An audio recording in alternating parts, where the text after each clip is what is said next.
Good evening class 12 के बच्चों। तो चलिए, जिस सीरीज को हम लोग कंटिन्यूअस कर रहे थे फॉर सीबीएसई और जैक बोर्ड के लिए, थ्योरम का लॉन्ग क्वेश्चन में जो डेरिवेशन था उसको हम लोग कंटिन्यूअस करते हैं। और आज 7 यूनिट का जो दूसरा लॉन्ग थ्योरम जो होने वाला है एलसीआर, उसको हम लेकर आए हैं। तो बच्चा, एलसीआर ये क्या है, इसको समझने से पहले हमें एक सर्किट समझना होगा कि एलसीआर क्या है। तो अगर हम इस सर्किट ड्रॉ करें कुछ इस प्रकार से, जिसमें रेजिस्टेंस R हो, इंडक्टेंस L हो, जिसको आप कॉइल भी कहते हैं, और कैपेसिटर C हो। यहां पर एक फिगर हमने जोड़ दिया है, मतलब बना दिया है, जिसमें रेजिस्टेंस R है बच्चों, इंडक्टर L है और कैपेसिटर C है। ऐसे कॉम्बिनेशन को हम लोग LCR कहने वाले हैं। क्या कहने वाले हैं भाई? LCR कहने वाले हैं। और हम एक करंट का इक्वेशन यहां पे ले रहे हैं, I is equal to I naught sine omega t। Current का इक्वेशन ले रहे हैं, इसमें क्यों ऐसा आप बोल सकते हैं कि सर करंट क्यों ले रहे हैं। तो अगर हम करंट का इक्वेशन ले रहे हैं बच्चों, तो इसके बीच जो वोल्टेज का ड्रॉप है उसका इक्वेशन फाइंड करेंगे। सर समझ में नहीं आया बच्चों, हम यहां करंट का एक इक्वेशन ले रहे हैं ताकि इनके बीच जो वोल्टेज, जब ये करंट जाएगा तो इसके बीच जो वोल्टेज ड्रॉप होगा, जैसे अगर हम बात करें रेजिस्टेंस R का, तो इसका जो वोल्टेज ड्रॉप अगर होगा मैक्सिमम वोल्टेज ड्रॉप, उसको हम VR कह सकते हैं। इसका जो मैक्सिमम वोल्टेज ड्रॉप होगा उसको VL कह सकते हैं, और इसका जो मैक्सिमम वोल्टेज ड्रॉप होगा वो VC कह सकते हैं। तो यहां पर हम करंट की इक्वेशन की सहायता से इनका वोल्टेज का जो ड्रॉप्स है उसका इक्वेशन पता करेंगे। अगर इस फिगर में हमने देखा कि रेजिस्टेंस R का वोल्टेज ड्रॉप VR था, L का VL था और C का VC था। अगर हम टोटल वोल्टेज की बात करें, ड्रॉप जो मैक्सिमम होने वाला है, तो उसको हमने E नॉट से दिखा दिया। आप V नॉट भी कर सकते हैं, ले सकते हैं। तो हमने एक सर्किट तैयार कर लिया जिसमें रेजिस्टेंस, इंडक्टेंस और कैपेसिटेंस है, और इस पूरे कॉम्बिनेशन को हम लोग LCR कहते हैं। यहां पर हमने करंट का इक्वेशन ले लिया, ठीक है। Voltage dropped across resistance, voltage drops across inductance और वोल्टेज ड्रॉप्स अक्रॉस कैपेसिटर। ये था, तीनों वोल्टेज को मिलाकर हमने E नॉट नाम दिया भाई। इसको थोड़ा अच्छा से हम दिखा देते हैं। चलिए, अगर हम VR की बात करें तो ओम्स लॉ लगा के हम निकाल सकते हैं करंट इनटू रेजिस्टेंस। तो करंट मेरा भाई पीक करंट लेते हैं I नॉट, और रेजिस्टेंस जो है वो R है। अगर हम VL की बात करें बच्चों, तो करंट ले सकते हैं I नॉट, और इसका जो रेजिस्टेंस होता है उसको हम लोग XL से सूचित करते हैं, XL से डिनोट करते हैं। और हमें यह बात की जानकारी है कि XL जो होता है वो ओमेगा L के इक्वल होता है। अगर VC की बात करें तो यहां पर करंट I नॉट और XC, और जहां XC होता है वो 1 बाय ओमेगा C के इक्वल ही होता है।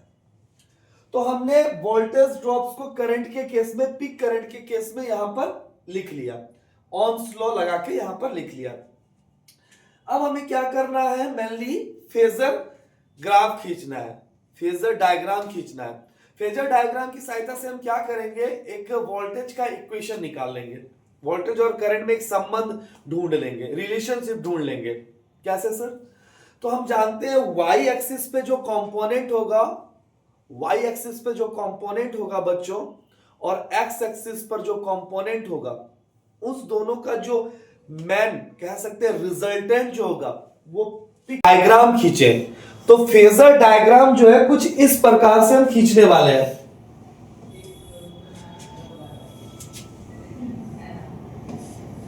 जिसपे दो एक्सिस होने वाला है, एक एक्स एक्सिस और वहीं पर वाई एक्सिस, वाई एक्सिस। अगर करंट की बात करें तो I naught sine omega T है। इसका मतलब करंट जो है वो एक्स एक्सिस से ओमेगा टी आगे चलने वाला है। तो ये ना कुछ बातें अच्छी नहीं होने वाली है, मतलब थोड़ा डिफिकल्ट लेवल से बनेगा इस तरह से। हम क्या करते हैं बच्चों, t को 0 ले लेते हैं, t is equal to 0 set कर लेते हैं। अगर t यहां पर 0 होता है तो ओमेगा क्या हो जाता है, 0 से मल्टीप्लाई हो जाता है। तो करंट जो है इस केस में एक्स एक्सिस पर ही रह जाता है, मतलब उसके बीच फेज जो होता है वो 0 हो जाने वाला है। तो हम ना करंट को कुछ यहां पर दिखा देते हैं। अब बच्चों हमें पता करना है वोल्टेज अक्रॉस द रेसिस्टर। तो हमें यह बात पहले से क्लियर है कि voltage drops across the resistor में वोल्टेज और करंट के बीच जो संबंध आता है वो इस प्रकार है सर कि वोल्टेज और करंट सेम फेज में चलता है। सर फिर से इस बात को आप रिपीट करेंगे। Sir voltage drops across resistor जो होता है उसमें वोल्टेज और करंट के बीच जो रिलेशनशिप्स है वो सेम फेज का है। तो हम यहां पर ही वोल्टेज VR को डिनोट कर देते हैं ड्रॉप्स अक्रॉस रेसिस्टर। अगर बात करें वोल्टेज ड्रॉप्स अक्रॉस इंडक्टेंस और कैपेसिटेंस का, तो इससे पहले हम एक चीज आपको समझाने वाले हैं। आप एक ट्रिक याद रखेंगे, CIVIL। क्या याद रखेंगे भाई, CIVIL। तो C जो होने वाला है यह क्या होने वाला है, कैपेसिटर। तो कैपेसिटर में I पहले आ रहा है, इसका मतलब I जो है वो आगे होने वाला है, I आगे होगा, करंट आगे चलेगा। कौन पीछे चलेगा भाई, वोल्टेज पीछे चलेगा। तो अहेड कह सकते हैं कि जिस सर्किट में कैपेसिटर हो I वो अहेड होगा और V लैग्स करेगा। अगर लास्ट 3 अक्षर की बात करें VIL, तो VIL L से जो होगा वो इंडक्टर होगा और इंडक्टर में V आगे चलेगा, अहेड कह सकते हैं, और I जो है वो पीछे चलेगा। क्या इतनी बात क्लियर है? तो आप इस वर्ड को याद रखेंगे तो समझ सकते हैं किसमें वोल्टेज आगे चल रहा है, किसमें करंट पीछे चल रहा है, किसमें करंट आगे चल रहा है और किसमें वोल्टेज पीछे चल रहा है। तो बच्चों ना हम यहां पर देखते हैं, यहां पर L है मतलब इंडक्टेंस है। तो इंडक्टेंस वाले में जो है, इंडक्टर वाले में V आगे चलता है करंट से 90 डिग्री। कितना डिग्री भाई, तो 90 डिग्री। तो हम ना यहां पर इसको डिनोट कर लेते हैं बच्चों, यहां पर y एक्सिस पर VL को डिनोट कर लेते हैं। y एक्सिस पे किसको डिनोट कर ले रहे हैं भाई, VL को डिनोट कर रहे हैं, करंट से 90 डिग्री आगे। और C वाले कैपेसिटर वाले केस में जो है वो V पीछे चलता है, I आगे चलता है। तो ना कितना डिग्री V पीछे चलने वाला है भाई, तो 90 डिग्री। तो कुछ इस प्रकार से हम यहां पर ये जो है ये VC दिखा देते हैं। फिर से इसको समझ जाते हैं। वोल्टेज ड्रॉप्स अक्रॉस रेसिस्टर जो होने वाला है उसमें वोल्टेज और करंट साथ साथ। Sir voltage drops across inductance में वोल्टेज आगे चलता है करंट से 90। वोल्टेज ड्रॉप्स अक्रॉस कैपेसिटर में 90 पीछे चलता है वोल्टेज इसमें, तो ये वोल्टेज पीछे आ गया। अब यहां पर एक्स एक्सिस और वाई एक्सिस हमारा रिप्रेजेंट कर रहा है भाई ये तीनों आर, एल और सी के वोल्टेज ड्रॉप को। तो बच्चों हम यहां पर ना एक वेक्टर एडिशन यूज करेंगे और इसका रिजल्टेंट निकालेंगे। रिजल्टेंट कैसे निकालेंगे, अगर हम बात करें कि ये दोनों वेक्टर जो है अपोजिट डायरेक्शन में, तो इसका एडिशन जो होगा वो VL और VC का एडिशन की बात करें तो अगर हम ऐसा एज्यूम करें कि VL बड़ा है VC से, एज्यूम कर रहे हैं, हो सकता है कम, हो सकता है सेम हो। अगर VL को एज्यूम करें VC से, तो अगर इन दोनों का एडिशन करें तो कुछ इन दोनों का जो ऐड होगा होकर आएगा वो ये इस तरह बताएगा VL माइनस VC। और अगर हम इसको इससे जोड़ दें, जब इसका संबंध इससे रिलेशनशिप निकालेंगे तो यहां पर एक पैरेललोग्राम बन गया और पैरेललोग्राम का जो ये डायगोनल्स हो सकता है वो रिजल्टेंट बताता है। तो रिजल्टेंट जो है हमारा वो पीक वोल्टेज है ई नॉट। फिर से एक बार बच्चों, वोल्टेज ड्रॉप्स अक्रॉस रेसिस्टर हमने बना लिया करंट के साथ। वोल्टेज ड्रॉप्स अक्रॉस इंडक्टर में वोल्टेज आगे जा रहा था करंट से, तो हमने आगे ड्रॉ कर लिया। वोल्टेज ड्रॉप्स अक्रॉस कैपेसिटर में पीछे जा रहा था वोल्टेज करंट से, तो हमने यहां पर बना लिया। ये एक वेक्टर का फॉर्म बन रहा था, तो दोनों वेक्टर सेम थे लेकिन अपोजिट डायरेक्शन में कुछ थे। तो यहां पर हमने क्या किया, इसको ऐड करने के लिए VL को बड़ा मान लिया VC से, तो इन दोनों का जो ऐड आया वो डिफरेंस VL माइनस VC। अब इसके साथ इसका संबंध दिखाने के लिए हमने इसको ऐड कर दिया, जोड़ दिया, मतलब इससे मिला दिया। तो इन दोनों का जो रिजल्टेंट हुआ एक पैरेललोग्राम फॉर्म हो रहा है, जो कि इसका रिजल्टेंट को बता रहा है, जो हमारा पीक वोल्टेज ई नॉट को शो कर रहा है। अब अगर हम बात करें बच्चा कि यहां पर जो है सर आपने जो सर्किट लिया उसमें VL बड़ा है VC से, इसका मतलब कह सकते हैं कि XL बड़ा है इस केस में XC से। इस केस में आप बोल सकते हैं XL बड़ा है XC से, और हमें पता है जिस केस में XL बड़ा होगा XC से, उस केस में वोल्टेज आगे चलेगा, वोल्टेज आगे, क्योंकि अभी हमने आपको दिखाया था CIVIL लिख के, तो वोल्टेज अहेड करेगा। तो कह सकते हैं इस सर्किट में जो आगे चल रहा है सर वो वोल्टेज चल रहा है करंट से वोल्टेज करंट को पीछे करता है इंडक्टर और वोल्टेज को आगे बढ़ाता है। तो आप कह सकते हैं ये जो आपका सर्किट है, ये इस सर्किट में वोल्टेज आगे चल रहा है किससे, करंट से। तो अगर हम देखें करंट का इक्वेशन बच्चों, तो करंट का इक्वेशन आपने लिखा है I is equal to I naught sine omega t. तो अगर हम वोल्टेज की बात करें E बराबर, तो हमारा जो हो जाने वाला है वो E not sine omega T और प्लस कितना ज्यादा, तो इस एंगल को हम ले लेते हैं फाई। तो कितना ज्यादा भाई, फाई एंगल से ज्यादा चल रहा है। इस एंगल को अगर हम कंसीडर कर लेते हैं फाई, तो फाई एंगल से ज्यादा चल रहा है भाई। क्या इतनी बात क्लियर है? क्योंकि यहां पर तो करंट चल ही रहा था, तो करंट से कुछ ज्यादा चल रहा है आपका वोल्टेज। तो वोल्टेज कितना एंगल चल रहा है आगे भाई, तो फाई एंगल चल रहा है। क्या इतनी बात क्लियर है?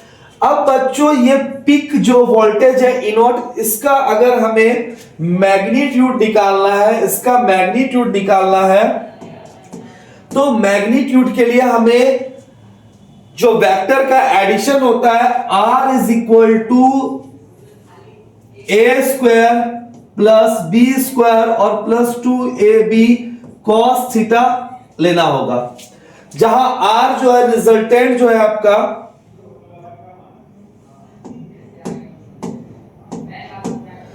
R जो रिजल्टेंट है वो आपका ये ई नॉट है।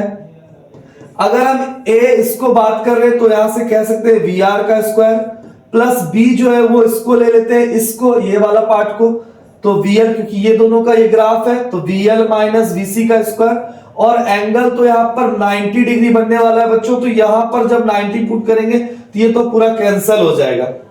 क्या इतनी बात क्लियर है?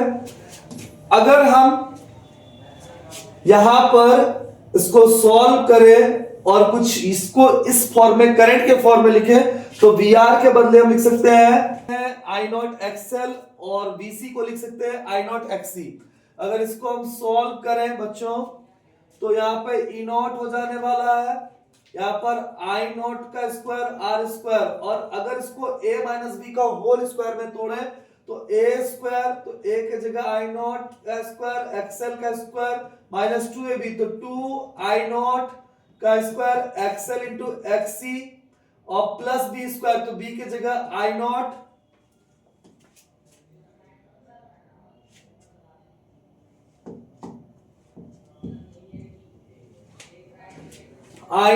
का स्क्वायर और XC का स्क्वायर। अगर बच्चों इसको हम ब्रैकेट से थोड़ा यूज करें तो ज्यादा बेटर होगा। अब अगर हम इसको सॉल्व करें, आई नॉट का स्क्वायर R स्क्वायर रहने दें, इससे कॉमन आ रहा है भाई, आई नॉट सब जगह आ रहा है, तो आई नॉट का स्क्वायर कॉमन निकाल लेते हैं, तो इसके पास हमारा XL का square minus XL 2XL into XC बच जाने वाला है प्लस XC का स्क्वायर बच जाने वाला है बच्चों। इन दोनों से अब फिर से एक कॉमन हम निकाल सकते हैं I नॉट। तो I नॉट का स्क्वायर अगर हमने कॉमन निकाल लिया तो इसके पास बच गया R स्क्वायर प्लस XL का स्क्वायर 2XL इंटू के XEC और प्लस XC का स्क्वायर। इस स्क्वायर को अगर हम रूट से निकाल ले बच्चा तो निकल सकता है ये ई नॉट, यहां से आई नॉट निकल जाएगा और हमारा बच जाएगा R square plus XL minus 2XL into XC और प्लस XC का स्क्वायर। तो अगर हम ये मल्टीप्लाई इधर आके डिवाइड बन सकता है ई नॉट आई नॉट, हम इसको ऐसा भी लिख सकते हैं R square plus a square minus 2ab plus b square. इसको हम XL माइनस XC का होल स्क्वायर लिख सकते हैं। और यहां पर देखें तो peak voltage upon peak current है, वोल्टेज अपॉन करंट रेसिस्टेंस होता है। यहाँ जो रेसिस्टेंस है इसको जेड से सूचित करते हैं हम लोग, इंडिकेट करते हैं जेड से। और जेड को हम लोग कहते हैं बच्चों इंपीडेंस। जेड जो होता है वो हमारा कहलाता है इंपीडेंस कहलाता है, इंपीडेंस कहलाता है। टोटल जो रेसिस्टेंस इस LCR का होता है वो जेड इंपीडेंस कहलाता है। तो ये कहीं ना कहीं बहुत इंपॉर्टेंट होता है, आप इसको लिख लेंगे। ठीक है, क्या इतनी बात क्लियर है? टोटल रेसिस्टेंस जेड इंपीडेंस कहलाता है। कभी कभी एक क्वेश्चन यहाँ पर ये पूछा जाता है कि बताइए वोल्टेज और करंट के बीच जो फेज है वो उसको आप कैसे निकालेंगे, जो फेज है वो कैसे निकालेंगे। तो हम देख रहे हैं कि ये मेरा परपेंडिकुलर फाई को अगर लेके चले हम, अगर हम यहां से फेज निकालना चाहें तो इसको फाई को लेके चलेंगे 10 फाई परपेंडिकुलर। तो परपेंडिकुलर बच्चों ये हो रहा है तो ये तो इसके बराबर है, तो इसको कह सकते हैं VL minus VC upon base जो है वो रिप्रेजेंट कर रहा है VR को। इसको करंट के केस में लिखना चाहते हैं तो आप लिख सकते हैं I नॉट XL माइनस के I नॉट XC और VR को I नॉट इंटू R। हम आपको पहले ही बता दे रहे हैं अगर आपसे इंपीडेंस के लिए क्वेश्चन पूछा जाता है बच्चों तो आप यहां तक ही आंसर देंगे Z is equal to root under R square plus XL minus XC का स्क्वायर। अगर पूछा जाता है कि वोल्टेज और करंट के बीच जो फेज है वो कितना है तो कह सकते हैं यहां से I नॉट इसको निकाल लें तो बच जा रहा है XL माइनस XC अब by I naught into R, ये कैंसिल हो जाएगा तो XL माइनस के XC और अपॉन में R। किसी बच्चे ने पूछा था एक बार हमसे आज के क्लास में, सर आपने VL को कैपिटल मतलब बड़ा लिया और VC को कम लिया, क्या हम VC को नहीं ज्यादा ले सकते हैं? तो बिल्कुल हम बता देते हैं बच्चों, आप VC को भी ज्यादा, हमने यहाँ VL को ज्यादा लिया और VC को कम। अगर आप VC को ज्यादा लेते और VL को कम तो यही ग्राफ नीचे की ओर हो जाता, ये ग्राफ नीचे की ओर हो जाता। अगर हम VC को लेते ज्यादा VL से तो वो आप ले सकते हैं, ऐसा कोई बात नहीं है। तो इस पूरे जो वोल्टेज का इक्वेशन आया कुछ इस प्रकार से था, सॉरी